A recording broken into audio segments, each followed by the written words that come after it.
والدین خود نہیں تبدیل ہوتے، وہ چاہتے ہیں کہ ہماری اولاد بدل جائے۔ تو بات یاد رکھنی چاہیے، جیسے ہمارے گھر کا ماحول ہوتا ہے ہماری اولاد وہی چیز سیکھتی ہے۔ اگر ہمارے گھر کے اندر مہنگی گھڑی کو، بڑی گاڑی کو، قیمتی لباس کو اور بڑے سے گھر کو عزت کی نگاہ سمجھا جاتا ہو اور اس کو عزت کا مقام دیا جاتا ہو، تو یاد رکھیں کل چل کر ہمارے بچے یہی چیزیں سیکھیں گے، اور ہو سکتا ہے وہ کل چل کر بڑی گھڑی کے اور بڑی گاڑی کے، بڑے سے گھر کے،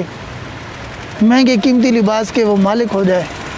لیکن ہو سکتا ہے ان کے اندر انسانیت نہ آ سکے۔ ان کے اندر انسانیت لے کر آنے والی چیز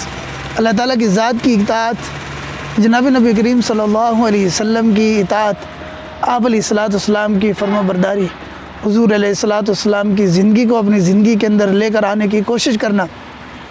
اور یہ سب سے پہلے ہمیں خود کرنا ہوگا،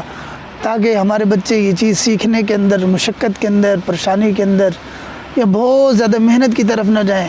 ہم سے سیکھتے جائیں اور اس کے اوپر عمل کرتے جائیں۔ جب بڑے ہوں تو ان کو پتہ ہو کہ اللہ تعالیٰ کے احکامات ہیں اور یہ حضور صلی اللہ علیہ وسلم کا طریقہ ہے۔ اگر یہ پیغام آپ کو اچھا لگے ضرور اس کو فوقیت دیں، اور سننے سے زیادہ عمل کے اندر لے کر آنے کی کوشش کریں۔ آپ سے زیادہ